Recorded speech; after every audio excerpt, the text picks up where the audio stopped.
Hoy iniciaremos con una nueva serie, como lo pueden ver ahí proyectado, sobre el gobierno de la iglesia. Es quizás un tema exhaustivo en cuanto a la eclesiología, pero nuestro enfoque evidentemente no va a ser totalmente eclesiológico, sino únicamente enfocado en esa parte de la eclesiología que es el gobierno de la iglesia. Mas, sin embargo, vamos a tocar algunos asuntos que nos pueden aportar una ayuda para que nuestro estudio sea provechoso. Vamos a tocar algunas cositas de la eclesiología, no específicamente del gobierno, aunque ese es nuestro tema, pero nos van a ayudar. Aunque ese tema del gobierno de la iglesia ha sido un tema donde no ha habido tanto conflicto al interior de la iglesia sobre cómo gobernar la iglesia, a comparación de otras doctrinas que sí han sido de conflicto dentro del mismo cuerpo de creyentes. Pero también es evidente que hay diferencias dentro de la iglesia en cuanto a cómo se debe gobernar la iglesia. Es un tema donde no ha sido la excepción en cuanto a diferencias. Y a pesar de que algunos la tengan como una doctrina no esencial, si queremos hacer esa distinción entre doctrinas esenciales o para salvación y doctrinas no esenciales que no son para salvación, no dudamos de su importancia para el beneficio de la iglesia. Es importante saber cuáles son los principios bíblicos que encontramos en las Escrituras para instaurar el gobierno de la iglesia. Algunos aluden que en las Escrituras no hay directrices claras para decir cuál gobierno es el indicado.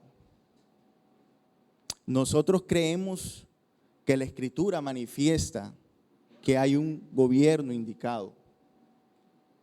Nosotros creemos cuál es el consistente. La Escritura nos muestra los principios, que es un gobierno congregacional con pluralidad de ancianos. Ese tema en cuanto a las diferentes posiciones del gobierno de la iglesia se estará tocando en próximos domingos. Son 3 domingos que cubrirá la serie. Se estarán tocando ese tema como las diferencias que hay entre el gobierno bíblico y las demás posiciones de gobierno eclesial y también algunos principios de los ancianos, ¿no? Siempre que hablemos de ancianos en la iglesia se habla de plural, que son varios.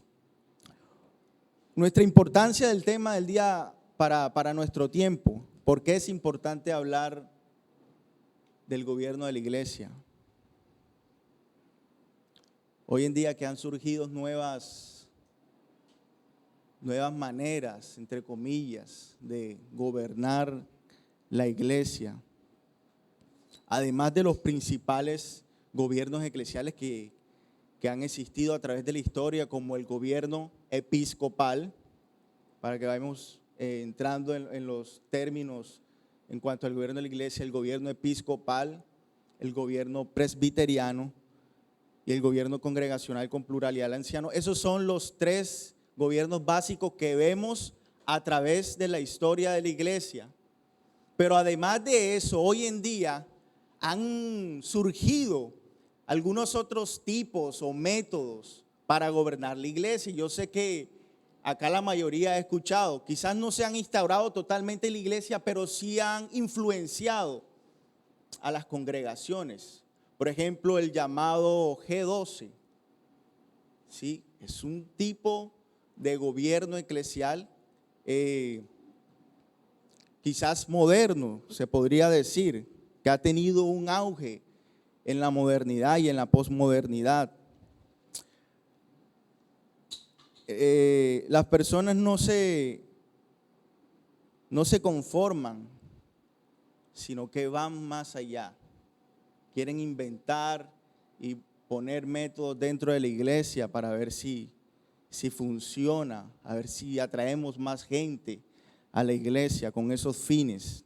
No se conforman tampoco con los términos bíblicos para los ancianos, ¿no? Porque cuando vamos a la Escritura encontramos términos como ancianos, presbíteros, obispos, pastores.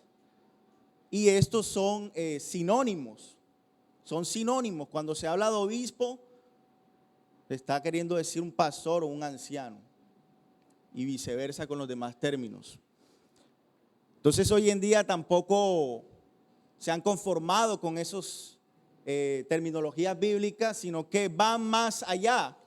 Por ejemplo, el título de reverendo es uno, o el papa es otro, apóstol, con una gran diferencia al término, a la definición bíblica que encontramos en las Escrituras.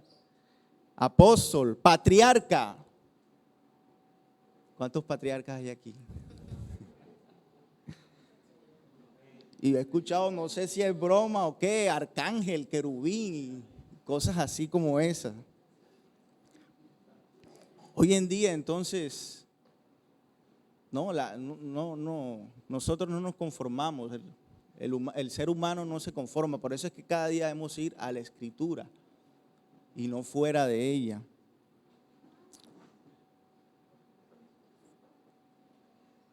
En el otro extremo están las iglesias que son gobernadas entonces por una cabeza visible y nada más.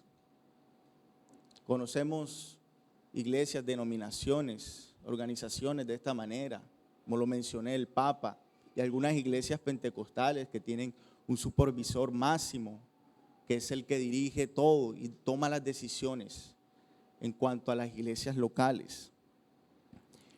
En el otro extremo de una jerarquía está una anarquía. No hay quien administre la palabra del Señor, las ordenanzas. Personas llegan a la reunión en la iglesia local, hacen un círculo, se sientan y ahí se quedan calladas a ver qué les revela el Espíritu. Si el Espíritu no les revela nada, se hacen las 10, 12 y se van. No hubo palabra del Señor, no hubo administración de las ordenanzas, no hubo nada. No hay nada, no hay nadie que administre la palabra. Es un extremo, ¿no? Y eso lo podemos ver, eso es real. Algunas iglesias cuaqueras o de los amigos, de los hermanos que se hacen llamar, tienen ese tipo de gobierno en la iglesia. Como si el Señor no hubiese dejado personas para el beneficio de la congregación, para edificar a los santos, como le llama la Escritura. Hoy en día también han surgido en un ambiente más moderno lo que se llaman las iglesias emergentes. Ellos más o menos rayan en los cuaqueros, pero no son cuaqueros, pero sí están en contra de una iglesia organizada. Ellos están en contra de las tradiciones, de las doctrinas, de las enseñanzas. Todo aquel que tenga como la palabra de Dios una verdad absoluta será tomado como un intolerante, estas iglesias. Y lo interesante de esto es que estas denominaciones o este tipo de gobierno eclesial surgen del protestantismo. Ellos no tienen una persona acá al frente que el Señor ha dado los dones para impartir la palabra, sino que buscan algo así como una conversación, conversar. Esa es la liturgia de ellos. Entonces, estas iglesias emergentes, estos pensamientos han entrado a la iglesia. Y esta iglesia emergente ha tenido un auge últimamente dentro de las grandes iglesias o denominaciones. A todo esto entonces nos preguntamos, ¿cuál es el gobierno bíblico? ¿Cuál es el gobierno que las Escrituras nos enseñan? Y si lo hay, ¿cuáles son sus principios? Y en el día de hoy vamos a ver algunos principios en cuanto al gobierno de la iglesia. Nos proponemos a mirar los fundamentos, y ese es nuestro título de la enseñanza de hoy: el fundamento bíblico del gobierno de la iglesia. Entonces, yo les invito a abrir sus Biblias en el libro de Hechos.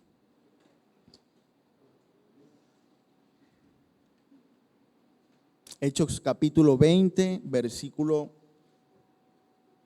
27, del 27 al 29.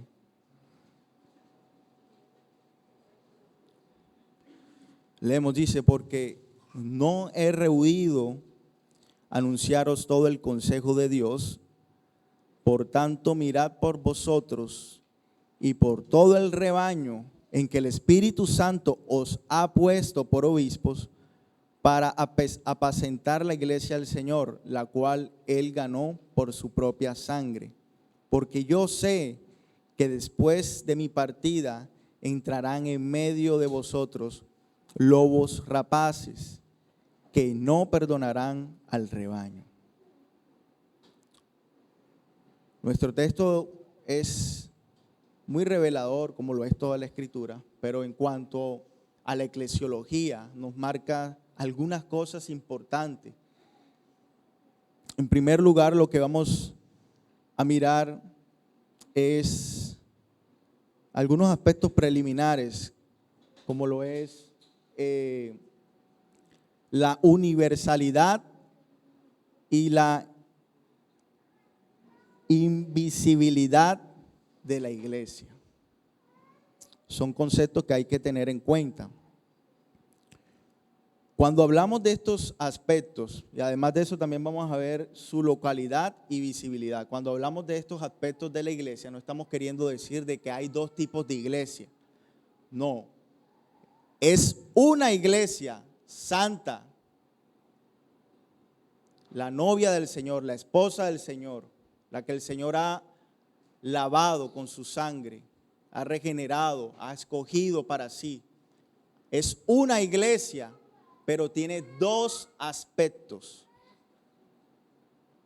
Es su aspecto universal y su aspecto local. También su aspecto visible y su aspecto invisible. Los antiguos credos exponen claramente sobre la catolicidad de la iglesia, ¿no? Es lo mismo, universalidad de la iglesia, enfatizando que la iglesia de Cristo no está limitada a una nación, a una lengua o a una cultura en especial, rechazando así el exclusivismo, o si se le quiere llamar el sectarismo eclesial. Es cuando una iglesia dice: nosotros somos la iglesia verdadera, como iglesia local, y no hay otras más. Es peligroso porque está cayendo ahí en el sectarismo. La iglesia de Cristo es una, sí, pero es universal. Hay muchos creyentes, independientemente de la cultura, que están dentro de la iglesia, porque han sido lavados y perdonados por la sangre de Cristo. Entonces, su aspecto universal, ¿dónde lo vemos? En el versículo 28, cuando nos dice: para apacentar la iglesia del Señor. Ahí estamos viendo su aspecto universal, la cual lavó, la cual ganó con su sangre, con su propia sangre. La iglesia del Señor. Ahí estamos viendo que se está hablando de su aspecto universal. Es la iglesia, es una sola, la iglesia. Ahora, su aspecto invisible, pronto es un término así como místico, uno pronto se asustan. Su aspecto invisible, existe una iglesia invisible.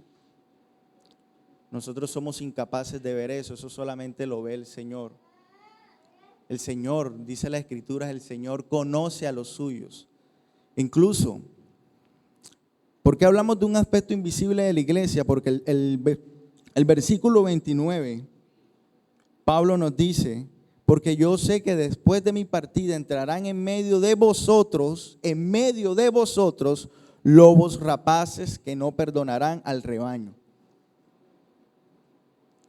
Entonces, en medio de la misma iglesia local surgen personas que no han sido regeneradas, convertidas, pero que aparentan serlo. Nosotros solamente vemos su exterior, ¿no? Aparentan piedad, pero su corazón no ha sido regenerado. Pero Pablo ya sabía que se iban a levantar lobos rapaces. Esos salen de la iglesia, dentro de nosotros, pero no pertenecen a la iglesia. Eso lo dice Juan, ¿no? Salieron de nosotros, pero no son de nosotros. Igual la parábola del trigo y la cizaña también nos revela esa parte. ¿No? El trigo y la cizaña, pues quizás por nuestro ambiente, yo no soy de campo, pero he mirado que se parecen. El trigo y la cizaña tienen mucho en común. Es difícil distinguir cuál es el trigo y cuál es la cizaña. Pero el Señor les dice, no, llegará el día, yo sé quiénes son, yo conozco a los míos, llegará el día en que yo apartaré los creyentes de los falsos creyentes. Entonces, ese aspecto invisible lo ve el Señor. Ahora algunos no, entonces, ¿yo para qué voy a ser parte de una iglesia local o visible si el Señor, lo importante es que me vea el Señor? O sea, no pertenezco a una iglesia local, pero pertenezco a la iglesia invisible. No, eso es algo peligroso, es una contradicción.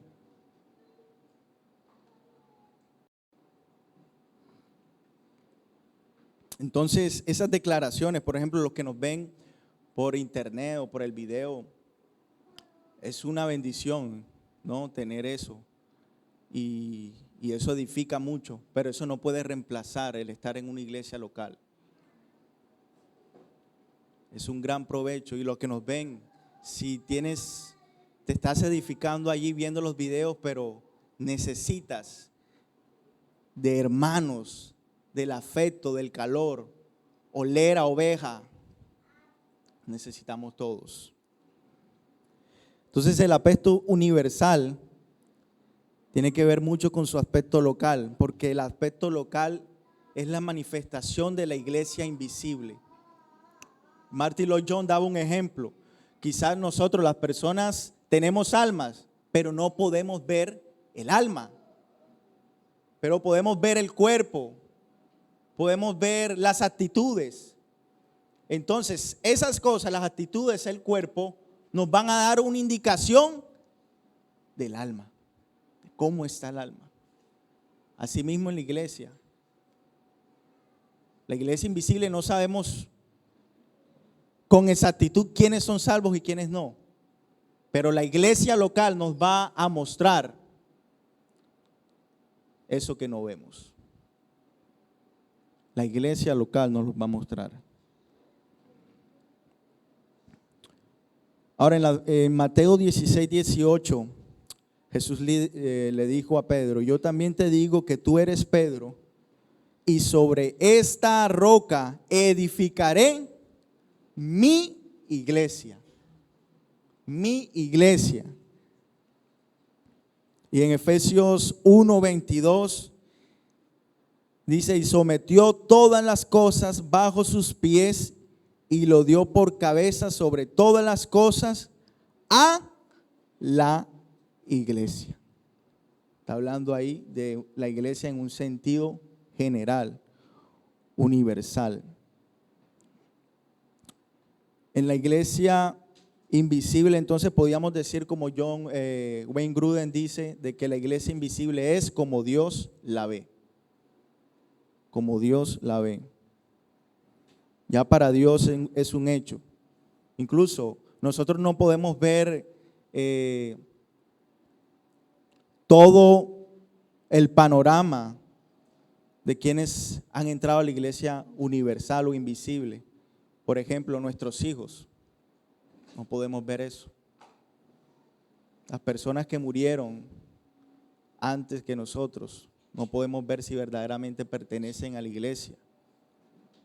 Personas que van a nacer el día de mañana, más tarde, no sabemos.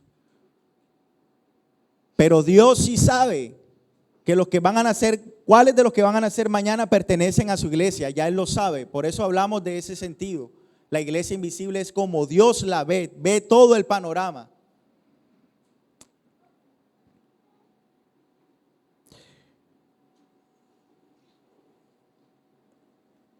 Entonces, ya viendo este aspecto preliminar, podemos ir a nuestro primer punto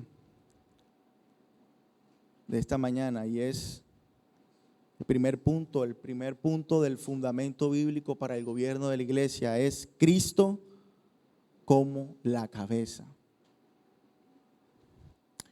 Y nos vamos a esa parte de nuestro texto en Hechos que dice en el verso 28, la iglesia del Señor, la cual Él ganó por su propia sangre.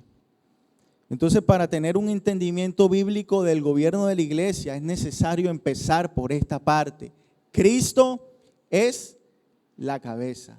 No podemos saltarnos y en mi concepción, ir inmediatamente al gobierno de la iglesia local, mirar los ancianos, los requisitos. No, hay que hablar de Cristo, es la cabeza de la iglesia.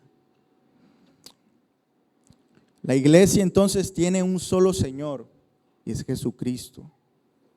La palabra Señor o Dios, como está en otras traducciones, denota la máxima autoridad, el amo, el soberano,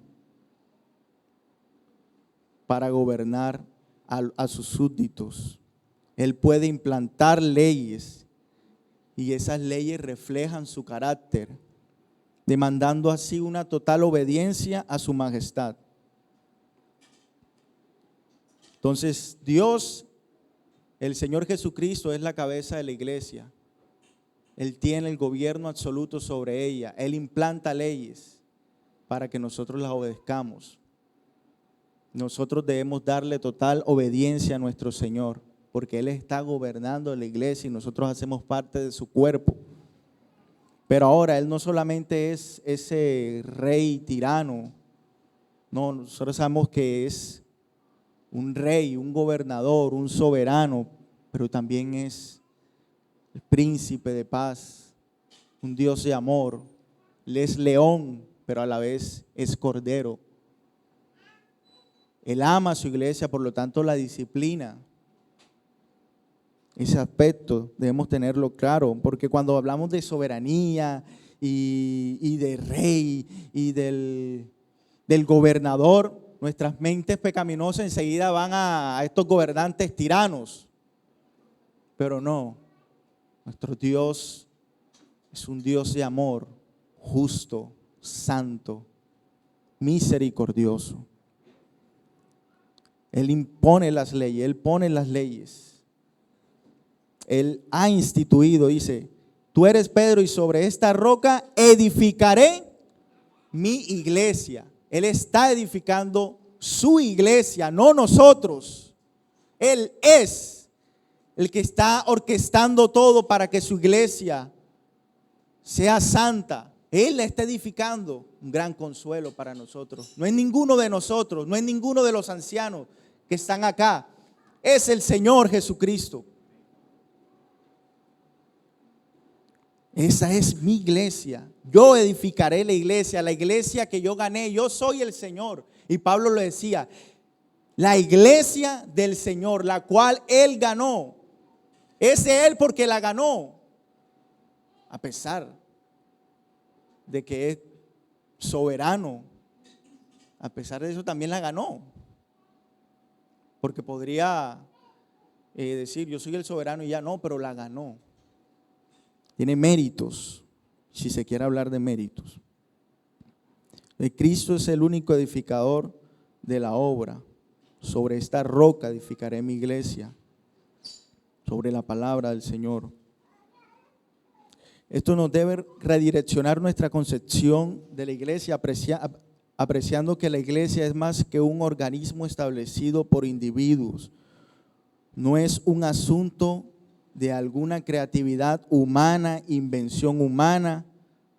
Ningún imperio, sínodo deberá jactarse de tal iniciativa, ya que esto tiene su origen en Dios. Es Dios el que está edificando la iglesia. Y a veces muchos de nosotros miramos la iglesia como una institución llena de denominaciones y lo vemos como un edificio y solamente vemos ese aspecto, pero no.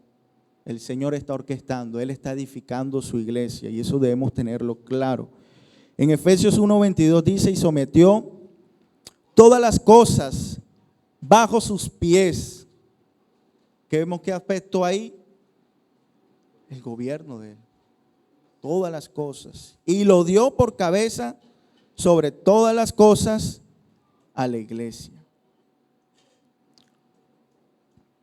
En Apocalipsis, en el libro de Apocalipsis, vemos un ejemplo de esto. En los primeros capítulos, Él manda un mensaje ¿a quiénes? A las iglesias, a su iglesia. Ahí vemos los dos aspectos también. Es una, pero también está las iglesias locales, las iglesias de Éfeso, la iglesia de Esmirna. Entonces, Él está gobernando la iglesia, porque le dice a cada una, tú tienes esto, pero te falta esto.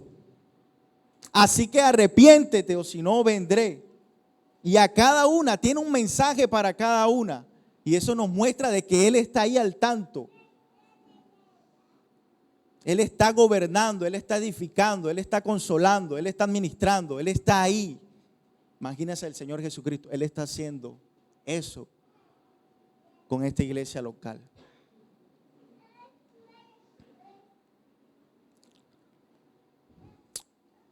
Otro aspecto de Cristo como cabeza y que vemos en el texto, Él es el Salvador de la iglesia. Y nuestro texto nos lo dice cuando dice, el cual ganó con su propia sangre. Entonces, nos enfocamos en esa parte, el cual ganó. Algunos manuscritos traducen esta parte como salvó o compró. Pero lo significativo de esta parte, de este término ganó, es lo que denota, que dice que se puede traducir esa parte de ganó como ganó para sí. La ganó para sí mismo, para glorificarse, para darse honra. Entonces vemos también ese aspecto del gobierno. Él la salvó, hermano. La iglesia, ¿quiénes hacen parte de la iglesia?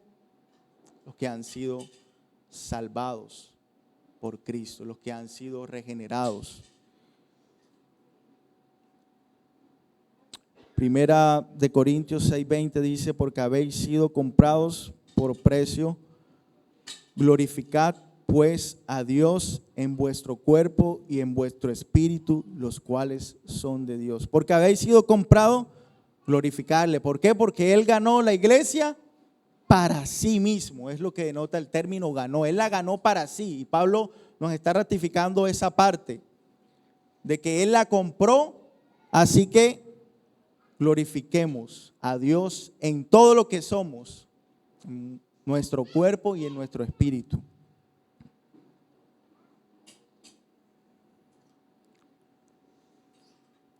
Y el tercer aspecto que vamos a mirar es Cristo la cabeza, pero Él es el pastor de la iglesia. Y nos enfocamos en esa parte que dice en el versículo de nuestro texto base, Hechos 20,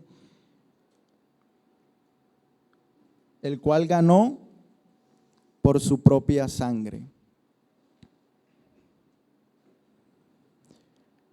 Todos los reyes y gobernadores, cuando ocurre una guerra o van a conquistar algo, ¿qué hacen?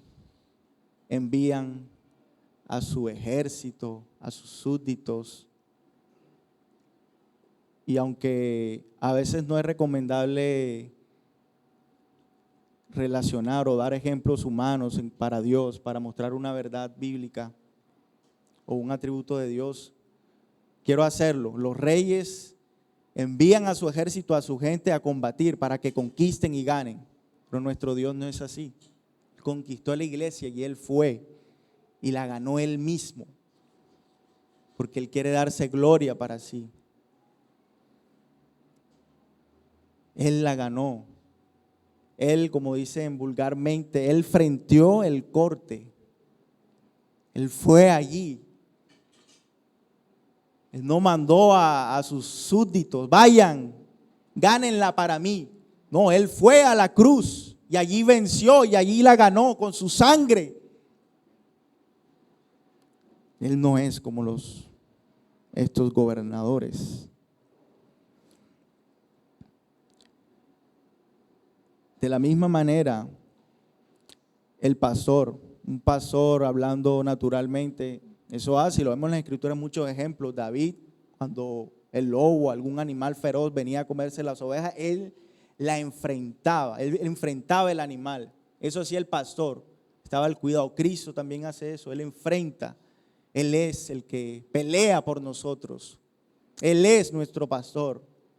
Eso implica el cuidado, implica alimentarnos con su palabra, lavarnos, limpiarnos, santificarnos. Él es el pastor de la iglesia.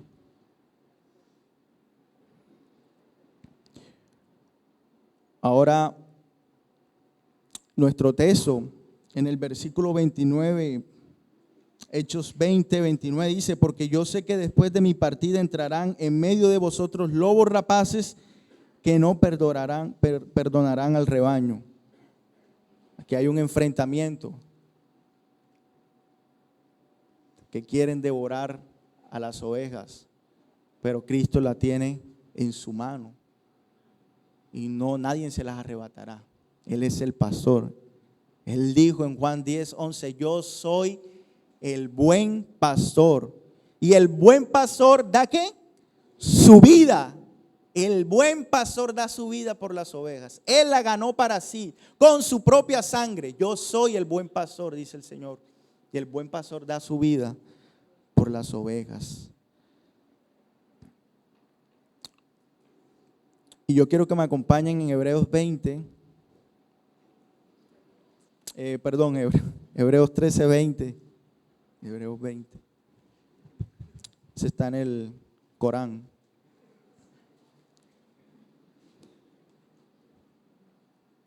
¿Alguien que lo pueda leer? ¿O si se puede, no se puede?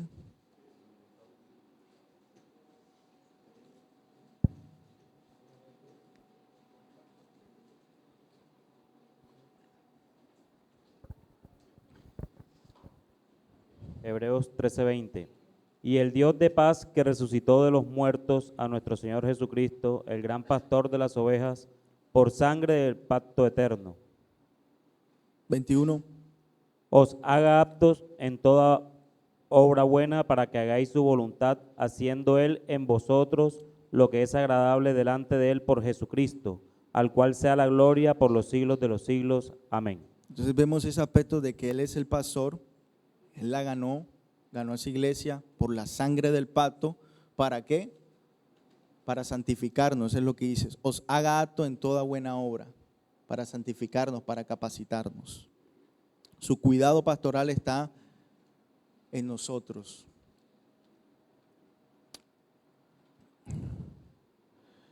Algunas implicaciones prácticas en este asunto de Cristo como la cabeza.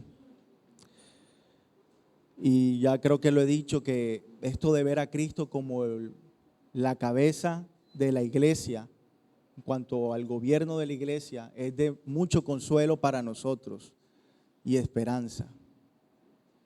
Muchas veces ponemos la mirada en las personas que están acá administrando, los ancianos, sus errores y falencias, pero debemos mirar a Cristo, porque si miramos al hombre nos decepcionamos, pero cuando miramos a Cristo hay esperanza. Entonces hay esperanza, debemos tener confianza de que el Señor está al cuidado de ella, Él es la cabeza. Esto también de tener a Cristo como la cabeza nos alerta de la dictadura en las iglesias, los abusos de autoridad eclesial, nos alerta de la anarquía, porque hoy en día hay muchos líderes totalitarios, dictatoriales, que se apoderan, se enseñorean de las personas. Y los apóstoles aprendieron de esa parte. El Señor Jesucristo le dijo que los líderes mundiales del mundo se enseñorean de las naciones, pero le dijo, pero vosotros no será así, sino que el mayor será vuestro servidor. Entonces nos alerta de ese abuso que se están viendo en las iglesias, porque el Señor es Cristo. Y Pedro lo aprendió. Cuando vamos a su carta, él dice: apacentar la iglesia del Señor, no por ganancia deshonesta, ni por fuerza, ni por voluntad, sino con amor. Háganlo, sirviendo a sus hermanos. Pedro lo aprendió. Y el apóstol Pablo también en nuestro texto dice: apacentad, cuiden la iglesia del Señor. Eso es lo que tienen que hacer los ancianos, los líderes, y no como se ve muchas veces que abusan. Hay abuso espiritual, hay abuso eclesial, hay abuso en la iglesia. Quieren controlar las vidas de las personas, de las ovejas. Quieren tomar decisiones por ellas. Cásate tú con él, con este no, con este sí, etcétera, etcétera. Tener a Cristo como la cabeza nos debe llevar a una motivación para venir a adorar, para servirle. Él es la cabeza de la iglesia, porque muchas veces servimos, y lo digo así, servimos para que el pastor, el anciano, los ancianos, los oficiales de la iglesia nos vean. Ay, fulanito hace tal o cual cosa, mira qué bien. Pero nuestra motivación debe ser Cristo, para que Cristo nos vea. No servir al ojo, es lo que dice Pablo en una de sus cartas. Eso nos motiva a servirle con voluntad propia. Ahora, una iglesia, sea cual sea el gobierno que tenga localmente, si no tiene a Cristo como cabeza, no es iglesia. Está empezando mal. Ahora, tener a Cristo como cabeza para nosotros, reflexionando, no es solamente tenerlo en nuestras confesiones, es tenerlo en nuestras acciones también. Esto nos debe llevar a meditar en esa parte. ¿Alguna pregunta, aporte hasta ahora?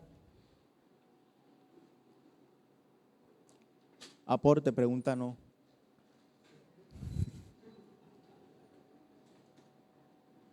Bueno, pasamos a nuestro segundo punto de los fundamentos bíblicos del gobierno de la iglesia, y es el Espíritu Santo, el vicario de Cristo. Y nuestro texto base dice en el versículo 28: por tanto, mirad por vosotros y por todo el rebaño en que el Espíritu Santo os ha puesto por obispos. Al tratar el punto de Cristo como cabeza, siempre está la tentación de decir que Cristo gobierna su iglesia a través de los ancianos. Y es una verdad. Pero nuestro texto nos está mostrando también de que Cristo está gobernando su iglesia a través de ¿qué? De su Espíritu Santo. Y esto nos lleva a decir por eso de que el Espíritu Santo es el vicario de Cristo, el sustituto de Cristo acá en la tierra. Y no es una persona humana, como muchas iglesias y la Iglesia Católica Romana lo ha mostrado a través de los siglos, de que incluso tiene como título el Papa, el vicario de Cristo. Pero en un gobierno bíblico, el vicario de Cristo es el Espíritu Santo. Porque Él dice en Juan, no os dejaré huérfano, enviaré otro consolador. O sea, alguien así, de la misma esencia que yo, que estará al lado suyo, al lado de ustedes, yo lo enviaré. Y podemos decir, cuando dice la palabra Emmanuel, Dios con nosotros, es Dios con nosotros porque el Espíritu Santo está al lado de nosotros. Es Emmanuel, es Dios. Entonces, el vicario de Cristo no es una persona, es el Espíritu Santo. Esto ratifica la verdad que Jesús está edificando su iglesia. Él es Emmanuel, Dios con nosotros. ¿Qué más hace el Espíritu Santo como vicario? Inspira las Escrituras.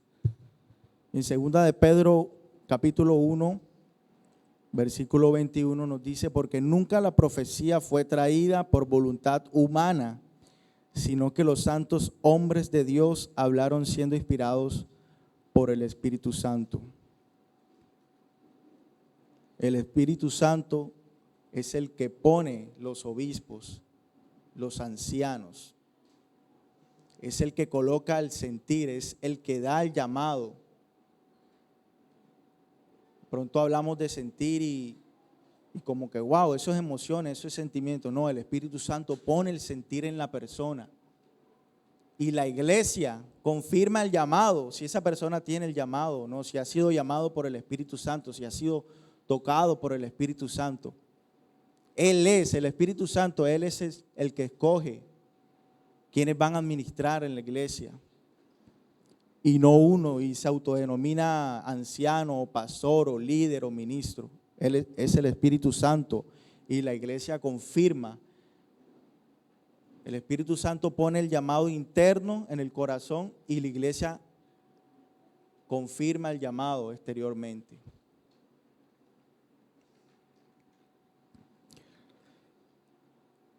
Nuestro tercer aspecto del fundamento bíblico es del gobierno de la iglesia, es el fundamento apostólico. Y nuestro texto nos muestra cuando dice en el versículo 27, porque no he rehuido anunciaros todo el consejo de Dios. Cuando hablamos de fundamento apostólico, a veces nuestra concepción o la idea que tenemos es que los apóstoles es el fundamento y ya. Pero lo que hemos visto es que ese fundamento apostólico no está en un vacío, porque ya hemos hablado que Cristo es la cabeza y el Espíritu Santo es el vicario. Los apóstoles no fueron los fundadores de la iglesia, fue Cristo. Pero sí fueron unos personajes principales en cierto sentido para la edificación de la iglesia. Los apóstoles fueron comisionados como guías de la iglesia, pero pueda que exista una mala interpretación. En primer lugar, no queremos decir que debe desarrollarse una sucesión apostólica. como lo anuncia la Iglesia Católica Romana. Entonces, para decir que tenemos un fundamento apostólico, no es que debemos nombrar a unos apóstoles acá para que la iglesia tenga fundamento apostólico, porque los apóstoles cumplieron una misión específica dada por el Señor, y es proclamar el mensaje del Evangelio por medio de la revelación que el Espíritu Santo les daba. Así vino la profecía. Y hoy en día no tenemos personas que han sido comisionadas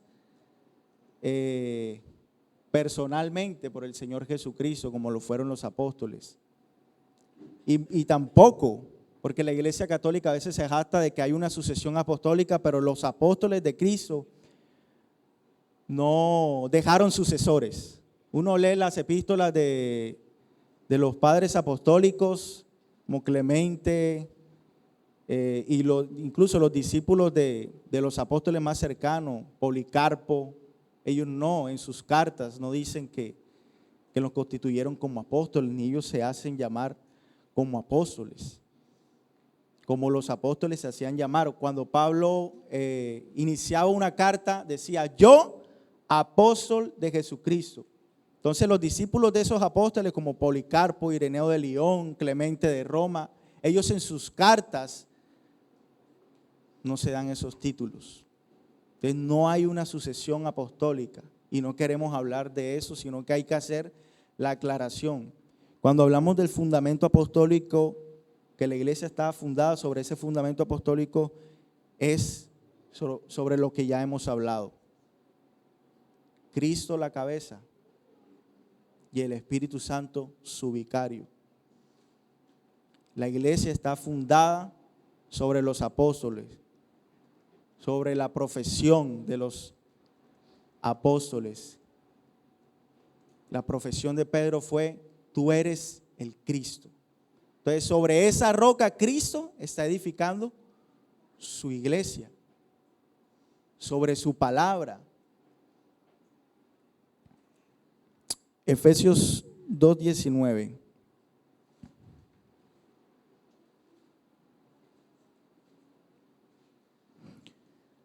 Dice: así que ya no sois extranjeros ni advenedizos, sino conciudadanos de los santos y miembros de la familia de Dios, edificados sobre el fundamento de los apóstoles y profetas, siendo la principal piedra del ángulo Jesucristo mismo, en quien todo el edificio bien coordinado va creciendo para ser un templo santo en el Señor, en quien vosotros también sois juntamente edificados para morada de Dios en el Espíritu.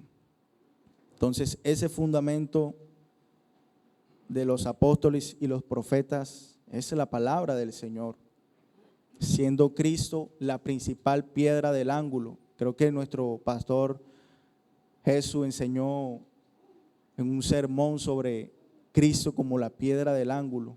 El fundamento se sostiene porque Cristo es la piedra fundamental. Él es la cabeza.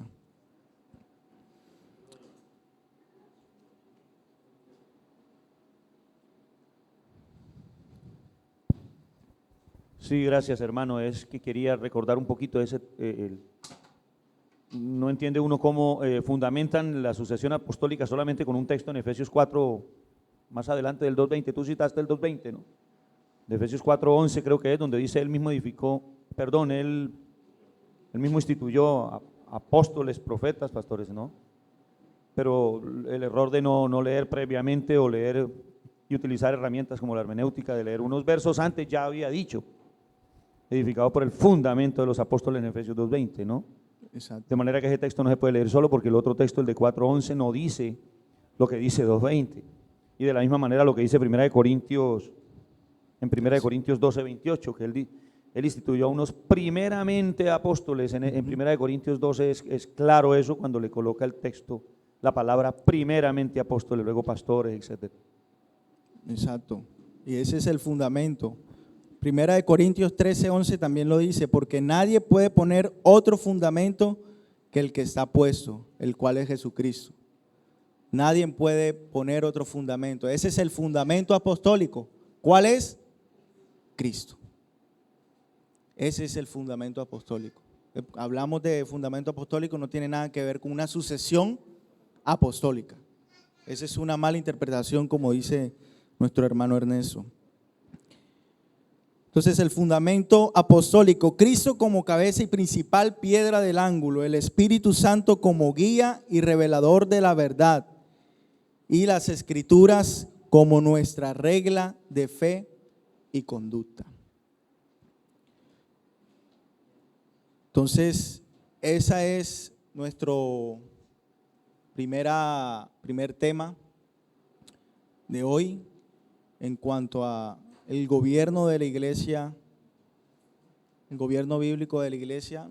En próximas series, nuestros hermanos estarán tratando la diferencia del gobierno bíblico con otros tipos de gobierno eclesial. ¿Algún aporte final, pregunta?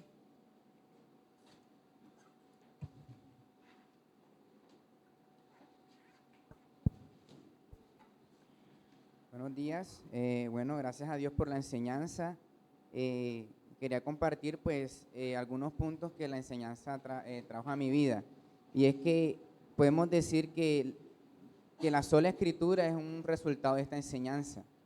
El pensar que la escritura es la máxima autoridad, de que es la revelación de Dios, es resultado de una enseñanza como la que hoy hemos recibido. También aprendimos que la confianza debe estar puesto primeramente en Dios y no en los hombres, porque la cabeza de la iglesia es Jesucristo. Y también el principio del deseo que debe haber en aquellos creyentes que quizás inicialmente hacen parte de la iglesia universal, que Dios les debe y Dios les coloca. Y naturalmente el deseo de hacer parte de una iglesia local. No existe eso como hago parte de una iglesia invisible, pero no hago parte de una iglesia local. Entonces, pues, le damos gloria a Dios por esta enseñanza. Amén. Muchas gracias, Lincoln. Oremos. Señor, gracias te damos